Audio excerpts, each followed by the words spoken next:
Hello, welcome back to Franklin Covey's On Leadership podcast. My name is Scott Miller. I serve as your host and interviewer each week. You may know that recently I released a new book for Franklin Covey, published by HarperCollins, Master Mentors, 30 Transformative Insights from Our Greatest Minds, where I curated 30 of my kind of favorite interviews across the first 2 seasons and wrote an easy breezy chapter around 30 different people, including people like Seth Godin and Dan Pink, Liz Wiseman, Susan Cain, Ryan Holiday, Leif Babin, Whitney Johnson, Brendan Bouchard, Nancy Duarte, Stephen M.R. Covey, and many others. And the book has done, I'd say, sufficiently well, so much that HarperCollins signed me to a second volume in the 10-volume series, Master Mentors Volume 2 in green, with 30 new mentors and 30 new transformational insights coming out in October. Pick up a copy and pre-order a copy of Volume 2. I'll keep you posted when that will be available. Delighted today to bring to our series a 22-year colleague and personal friend of mine, Dr. Patrick Leddin. Many of you may know him as a Franklin Covey consultant. He is the author of the new Wall Street Journal best-selling book, The 5-Week Leadership Challenge, 35 Action Steps to Become the Leader You Were Meant to Be. From Nashville, Tennessee, Dr. Leddin, welcome to On Leadership. Hi, Scott. So glad to be here today. So good to see you. Patrick, this interview is a long time coming. You and I have been in cahoots, if you will, for 22 years, both as mentors, colleagues, friends. We've led each other through the transformations of our families and our brands. And I'm delighted to have our friendship sort of crescendo today in you as a guest, worthy of this episode because of your chops. And before I get into your book, I want to talk a bit about what I know about you. And that is a lot. You are one of those unique individuals that has range. When I say that, one of my favorite books of all time is by David Epstein by the same name, Range, where he talks about the difference between specialists and generalists. And although we don't have a lot in common in terms of our education or our stature, we have a lot in common in terms of our range. What I know about you is you came out of college with a criminal justice degree. And then you joined the Army and served our nation for many years and were, in fact, an Army Ranger, which is a corollary to being, of course, a Navy SEAL. And then you went on to become a scientist of sort. You worked in the pet food industry. You pivoted and became a Franklin Covey consultant. You wrote several books. You are, in fact, PMI certified, which is one of the highest designation. You're a certified project manager, which maybe to the common person doesn't sound like much, but it's a hard-earned designation where only a handful of people inside Franklin Covey worldwide have this certification. You went on to earn a PhD. You are now a professor at Vanderbilt in marketing. You've gone on to launch a boutique consulting company with your wife, which became an Inc. 5,000 business. You are now a Wall Street Journal bestselling author. You host a rival podcast to this called The Leadership Lab with Dr. Leddin. And along the way, you've picked up lots of skills and you keynote speak as a side hustle. And I think I've probably missed a half dozen things that you have accomplished. I mean, you have broad range. You are a doctorate. You have a role at one of the most prestigious institutions of higher learning in the U.S., Army Ranger, Inc. 5,000 company. I'm going to guess 25 years ago when you graduated from college or perhaps more, you would not have thought that would have been your trajectory. For all those millions who are listening and watching around the world, take a few minutes and talk about, is where you've landed where you set out to start? Well, Scott, thanks for the introduction. I really appreciate that. And as I listened to that, coming specifically from you, I'm really honored that you took the time to walk through that because I've seen the breadth and depth of your career unfold over the last 20 years that I've known you. So it really is an honor to be here today and a chance to talk to you. No, it didn't unfold the way I thought it would. Like many experiences and careers in our lives don't unfold the way we think. And actually, I oftentimes have undergraduate students who look at my resume and they say, "Oh, Professor Leddin, I'd like to have a career like yours. Can you help me write out my 30-year plan?" And as you might imagine, I laugh at that because oftentimes we don't have a 30-year plan. Oftentimes we try to make the next right decision at the next intersection in our lives. And sometimes we get it right and sometimes we get it wrong. And I also tell them that what they see on the resume is my curated good stuff. And there's lots of stuff that happened in between the letters on that resume, in the blank space, if you will. where really a lot of the learning happened. So no, I'm not exactly where I thought I'd be at this moment, but I do think that it was a series of decisions over time that got me here. I mean, really, any one of those could have been a lifelong journey.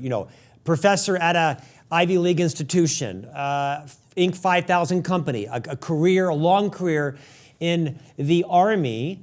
Was there a certain level of self-belief? You had a work ethic. You were inspired by your parents. What do you think was the impetus behind you being able to pivot so dramatically, successfully, literally 7 or 8 significant pivots over the last 3 decades? Is there a skill that you learned or one that you could share with us that might embolden or inspire someone watching or listening today?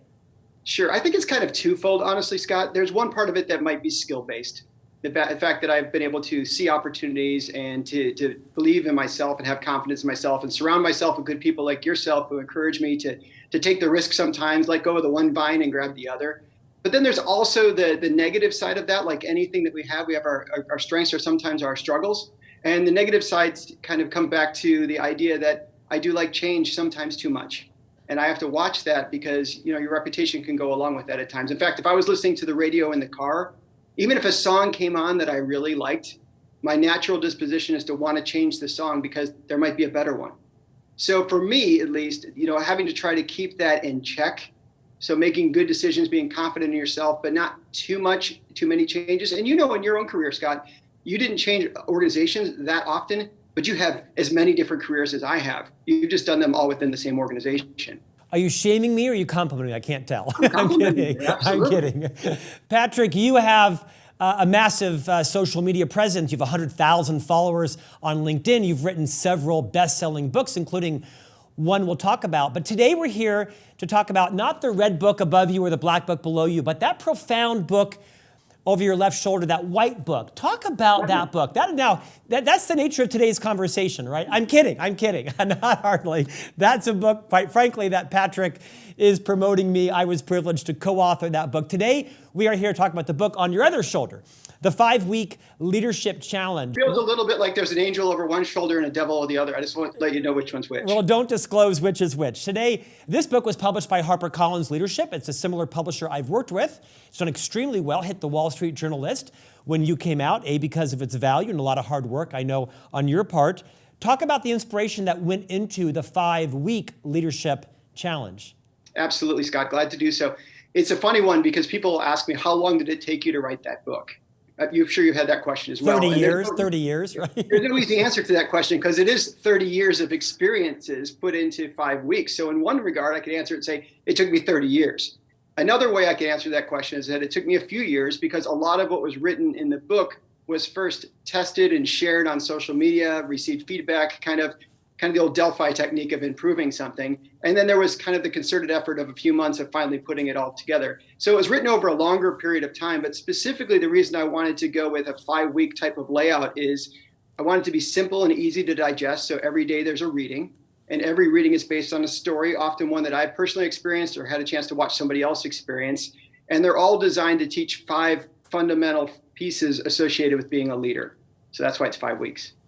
Patrick, you are very credible in the leadership space. Like I said, you have one of the largest leadership podcasts out there called The Leadership Lab with Dr. Leddin. Highly encourage people subscribe to that. Like I said, you've written many books. You have spoken on countless thousands of stages around the world, literally thousands over the course of your career. When it came time to write your first core broad-based leadership book, how did you pick the challenges? How did you pick how you organized them? Well, the challenges themselves were picked based upon the framework. So as you mentioned, Scott, I've been on a lot of stages over the years, anything from working with small teams to large scale auditoriums or ballrooms. And over the process of doing that, I continued to refine a process that was not just something I came up with my own, but really informed by watching other leaders around the world, literally. And in doing so, I became clear that there's 5 things that leaders often do really well. They're very clear on their perspective. They know their mindset. They're very clear on their purpose. They know why they're choosing to lead. They're clear on their priorities, what they want to accomplish. They have a strong understanding of their plans of how to make it happen. And then lastly, they understand how to perform under sometimes very challenging conditions. So each week covers one of those areas: perspective, purpose, priorities, plans, and performance. And as you mentioned, I was a former Army guy. I like to keep it simple by having everything start with a P. Patrick, what I like most about you, other than your integrity and work ethic and perseverance and service to our nation and loyalty to your family, and you're funny as hell, is you're a great storyteller. I mean, you literally are. You are a great storyteller. You have a lot of stories to draw upon, right? Both in the private and public sector, not-for-profit, with your family, and so on. Each chapter, each challenge, if you will, has a story that is included. And you've got some great stories to tell. If I'm not mistaken, if I remember one there about a drill instructor on like a gas mask or something. It's been a few weeks. Tell me about that story. What's the lesson, the leadership lesson to be learned? Take your time. Well, I do have a lot of stories, and I think that that's just how I teach and how I learn myself. I kind of look at things and say to myself, what's the lesson here? I often bring that into the classroom, and I notice it resonates well with students. So especially as I'm talking predominantly to new and aspiring leaders in their 20s or 30s, which is the target of the book. And when I talk to them, I find that stories really do convey a message. And we all know that. We've used stories throughout human history. But these days, we don't stand around campfires, we stand around projector bulbs, but we're still telling stories. So I've been telling stories for a long time, not just to tell story's sake or to say, look what I've done, but really to help other people write their story. So the stories I share, even though many of them are Patrick-centric, they're not designed for you to go, look at what Patrick's done. They're designed for you to think about, like, what can you do or how would you handle the situation? So the specific story you're referring to took place way back in 1987. I was actually enlisted in the Army. I enlisted in the military before I went to college. I think I was in fourth grade, third or fourth grade at the time. I was actually still in diapers. No, I was, not you. Keep going. So I was down at a place called Fort McClellan, Alabama. And just to give you a feel of how long ago this was, Fort McClellan doesn't exist anymore. They've closed the installation down. But it's hot, humid Alabama in the summer going through training. And as you might imagine, whether you've seen them personally or been to see them in a movie, drill sergeants aren't particularly friendly. So one day we were out for a training exercise. And as you mentioned, Scott, it was a nuclear, biological, or chemical exercise, which meant gas masks. You're wearing your gas equipment, your equipment to kind of repel if there's a chemical agent or something like that. And the purpose of that day's training was to gain confidence in your mask, the mask you put over your face. So I remember we marched out to the field somewhere and we were standing in front of this building. It was not very big. I don't know, maybe 20 feet by 10 feet, something like that, 200 square feet, cinder block, probably about 7 or 8 feet tall, no windows, one door. And we're standing in front of this building, and out from the building comes this person in full chemical gear. Got a mask over their face all the way down to the rubber boots on their feet. And along with the person emerging from the building is also this cloud of smoke. The person removes their mask, and immediately we all recognize this drill sergeant. Not a particularly nice drill sergeant. He was kind of one of the tougher ones, if you will. And I remember he started off with, good morning, privates. Today we're going to go in here. You're going to come in small groups of 3 to 5 people. I'll tell you to remove your mask. When you remove your mask, you'll feel the CS gas or the tear gas hitting your face. I need you to tell me your name, your rank, and your social security number. Any questions? And of course, there were typically no questions. We knew how that went. He asked questions, and we knew not to respond. But that day, something different happened. Somebody behind me, some poor soul or brave soul, however you look at it, must have raised his hand because the drill sergeant said, "Yes, Private, what's your question?" And he said, meek voice from behind me said, "Why are we doing this?" The response from the drill sergeant at the time was, "Because I told you so." And then he promptly promoted that private to the front of the line and let him go into the gas chamber first. Now, I eventually worked my way into the gas chamber. I can tell you it's not a fun experience. When you take that mask off, I could barely remember my name. I didn't know my rank, although I didn't really have much. No way I knew my social security number. I just kind of babbled something and they threw me out the back door. But what I remember from that, beyond the fact that my mask worked and all those type of things, I remember that that soldier wanted to know why. And that was a chance for the leader, and I understand why he didn't in that circumstance, but he could have said something like, "Well, soldier, we want to make sure that in an event, if you're having to wear your mask in a real world situation, you need to have confidence that your mask is going to work for you. That's why we're doing this." As opposed to his response was, "Because I told you so. Now get in there first." And I think that's a great example as you walk into that week thinking about purpose, why you choose to lead, for us to understand why knowing the why behind things really matter.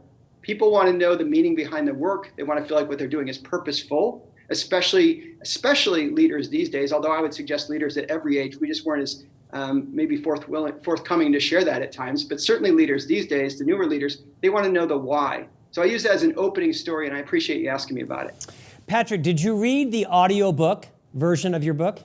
I did read the audio book, and I live in Nashville, as you said, Scott. I was down on Music Row, which is where all the small recording studios are. Kind of much of the country music predominantly has been recorded over all the years. And when I came out of the studio during one of the breaks, the person coming out of the studio adjacent to me was Keith Urban. And I introduced myself, said hello to him. Yeah. And then I jokingly say, Scott, that nowadays, I walk around and say, Keith Urban was in the studio next to me when I was recording this book. And at the same time, he's walking around saying, Patrick Leddin was in the studio next to me when I was recording this song. He's such a name dropper, that Keith Urban. He really is. He really is. Patrick, as I mentioned in your opening, you are a professor at Vanderbilt, one of the top 15 institutions in America and the world. You teach a variety of courses around business, marketing, things like that. And so you spend a lot of your time, some large portion, with 18, 19, 20, 21 young 20-year-olds that are getting ready to go into the workforce throughout the world. For the leaders that are of my generation, that perhaps are in their 40s, 50s, and 60s, listening and watching today, what is it you want them to know about how best to lead this generation? You've been a professor for nearly a decade. What do you want us to know about how best to lead this new generation coming into the workforce? What are their fears, their passions, their desires? What do we think about them that's not right, that's mistaken? Well, I think there's a lot out there about them that I read, Scott, that is accurate when they talk about what students are looking for, or new leaders or new people entering into the workforce. They do want to have that purpose part we talked about earlier. They are interested because they've been told for so long in understanding an organization's culture. They don't necessarily know what it means or how you go about understanding it, but they're looking for that. And to a certain degree, I think that when you're out interviewing people and you're interviewing students, I should say, as they come out of school, or we're trying to connect with your younger leaders, you might think, well, we'll do some window dressing things that makes them understand that we're a great place to work. We'll change our oil in the parking lot, or we'll give them an extra holiday. But I'm going to suggest they're probably looking for things a little deeper than that.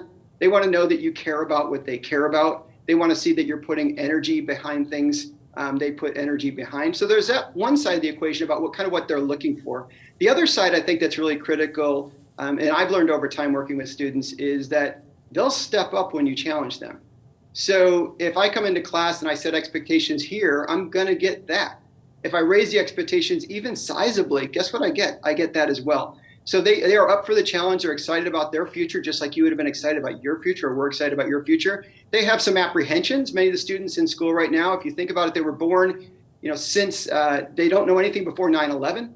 They were born since the Great Recession. They've gone through the COVID situation. I mean, there's been a lot going on in their world over the course of their 20 years or so that has really kind of framed how they see the world. So we need to understand that as well. And then the last thing I would say is that despite the fact that I just shared 3 things with you that I say, hey, these things are kind of generalisms about the students in school right now and those entering the workforce, those are generalisms.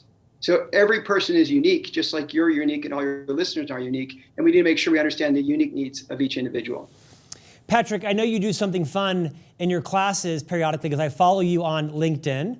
You often have fairly sizable luminaries come to speak to your class. You aren't just the expert. You go out of your way to invite people in, virtual or live in person.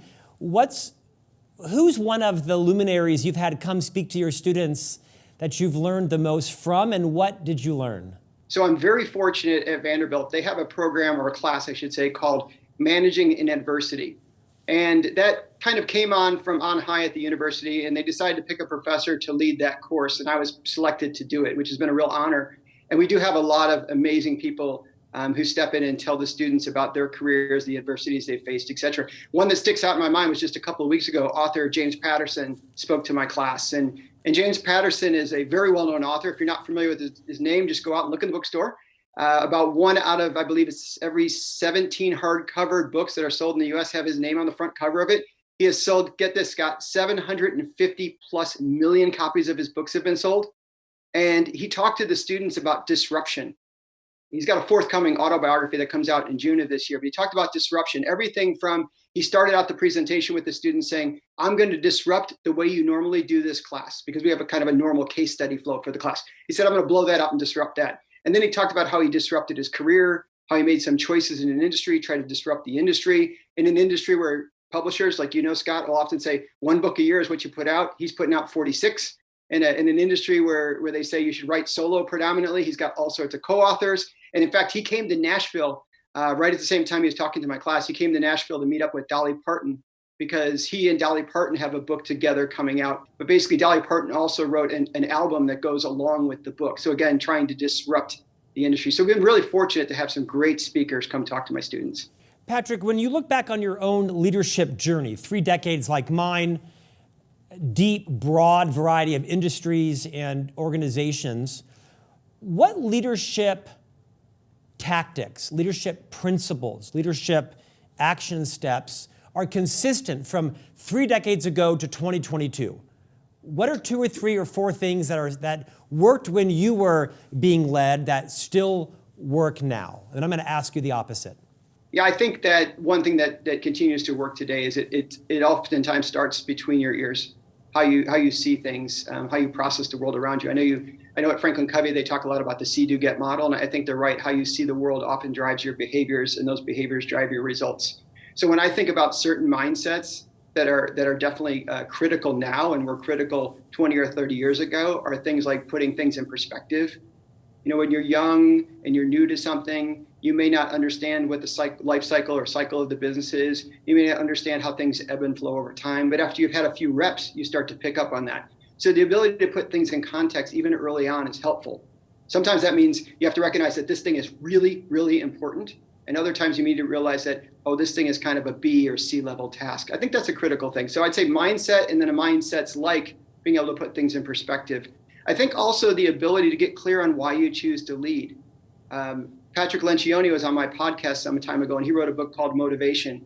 And he talks about that, like, why do you choose to lead? Do you want the parking spot in the parking lot with your name on it? Do you want a little bit of bump in salary? Or are you doing it for some other reason? And as you might imagine, he's interested more in the other reason, as am I, as I know you are as well, Scott. So I think it's really critical to kind of understand why you're playing the game, why you're in it, what you're trying to do, who you're in it for, whose agenda you're on, and also to make sure that you're constantly checking your mindset so you kind of keep things in perspective.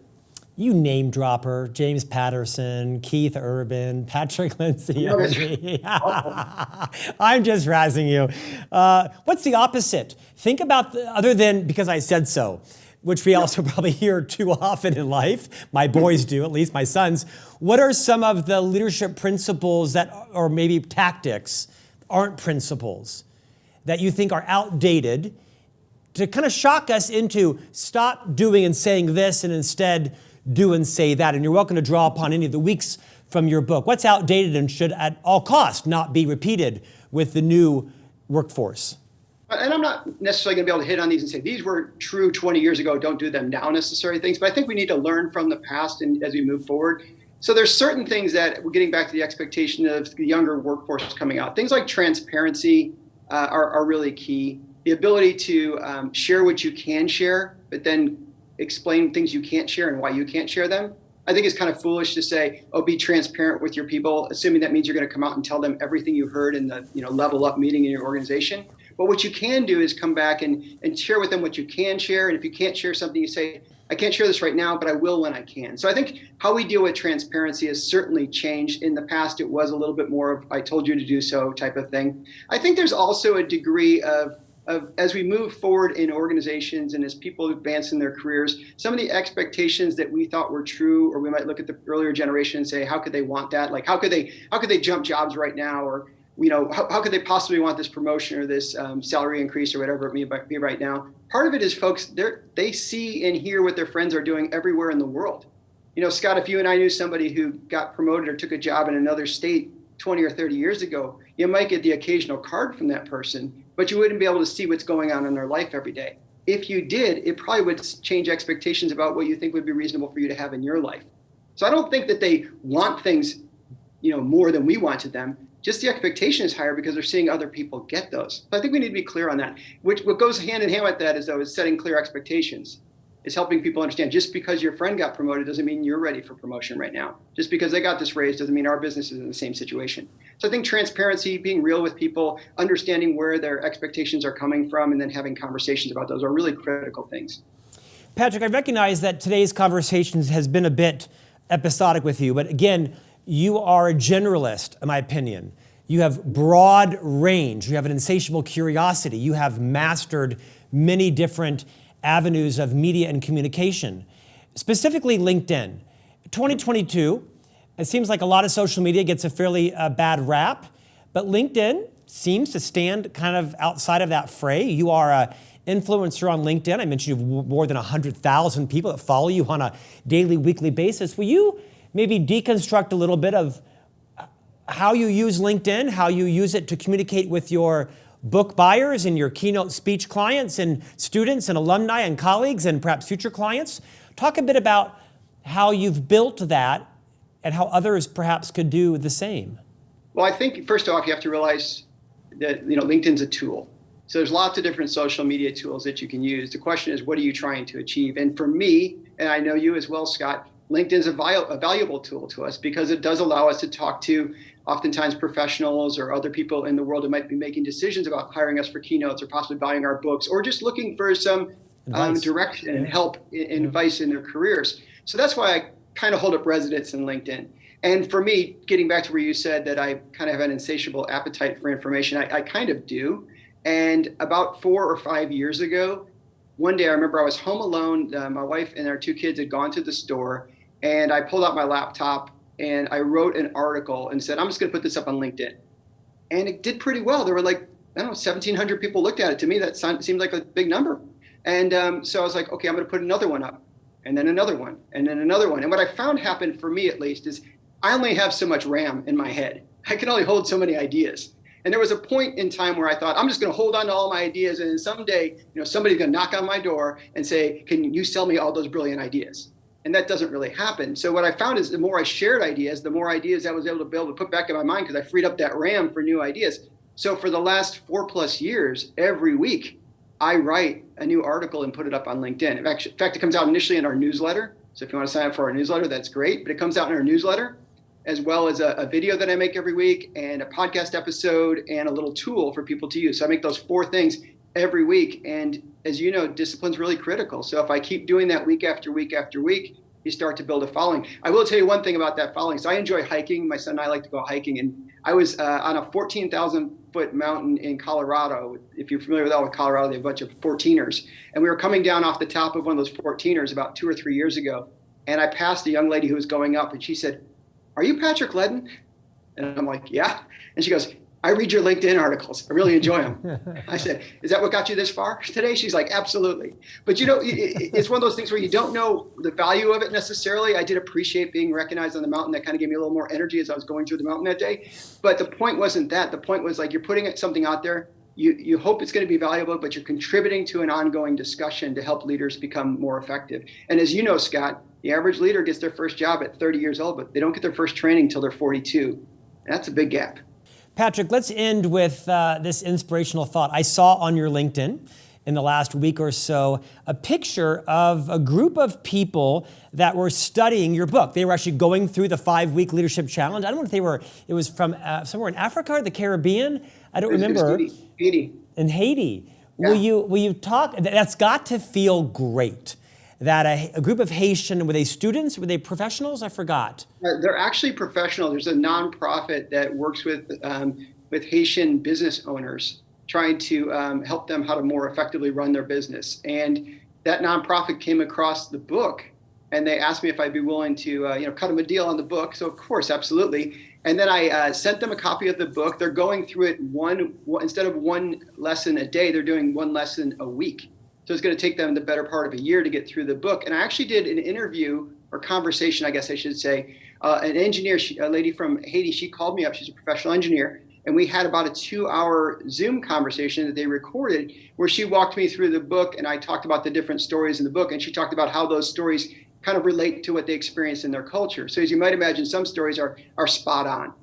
Human experience is human experience. And there's other ones that there's some things you have to kind of adjust or ebb or flow or change to make it really connect in their world. And she was helping me do that. So they also have broken that video up into several clips and they're using it as well. So yeah, to your point, I received a text the other day with that picture, and that makes you feel 10 feet tall in that moment. And again, it's not about me, but to some extent it is, right? When you feel 10 feet tall, that's a good thing. Yeah. So did Keith Urban get a photograph of some? Keith Urban, exactly. No, he didn't get squat. Whatever. Patrick Leddin, how many helicopters and airplanes have you jumped out of in service to our nation? 69. Wow. Ever had one go wrong? Obviously not, but. Yeah, I had a couple. You talk about it in the book. Share the story and then we'll wrap up. I do have a story in the book, yeah, where I talk about jumping out of a plane and I ended up going into the trees. But I'll actually tell you a different story. It's not in the book. This is a bonus one for your podcast listeners and folks watching the show. So many years ago, when I was jumping out of a plane at night, they do this thing. It's a brilliant tactic. They basically say, we're going to open up both doors in the back of the airplane. There's 60 people on each side of the airplane. And in 1 minute's time, everybody on the airplane is going to dump out of the plane.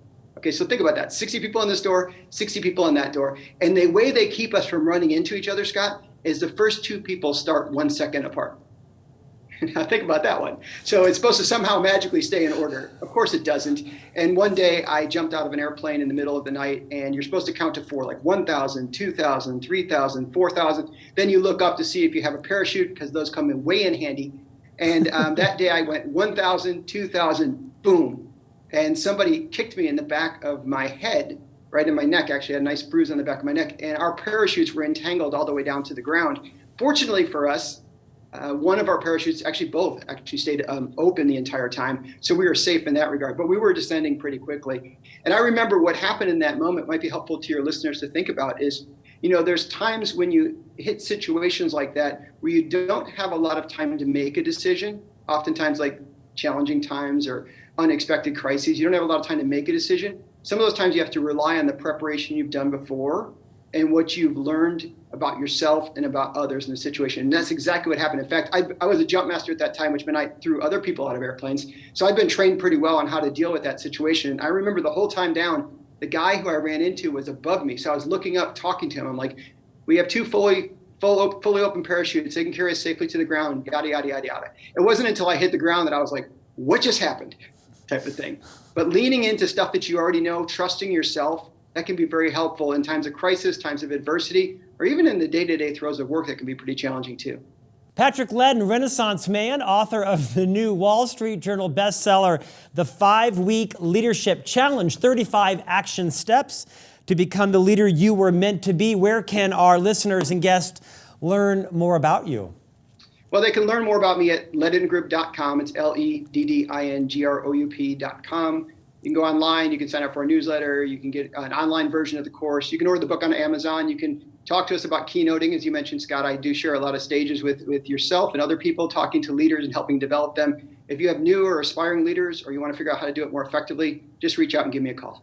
Patrick Leddin, thank you for your service to our nation. Thank you for the book. You've been a longtime, multi-decade consultant and colleague of Franklin Covey. We wish you the best success. What's next for you? Well, my next book coming out is in Master Mentors Volume 3. I'm not sure what the color of the book will be, but I'm sure I'll be featured in it. I think it's purple. I love it. Is Keith Urban in the book? No, but apparently Dr. Leddin is. Any books, other than, of course, your appearance in Master Mentors Volume 7, what's next for you? I'm working on a book right now around mindset that talks about the importance of mindset, but I think it goes further than what we typically talk about is like mindset matters, which often leaves people going, okay, I guess I'll go out and try to get some of that. I'm going to talk to them about mindsets that matter, why they matter, and how you can develop them. You're a class act. I'm honored to call you my friend. Thank you, man. Thanks, Scott. Take care. We'll see you back next week for another conversation on leadership.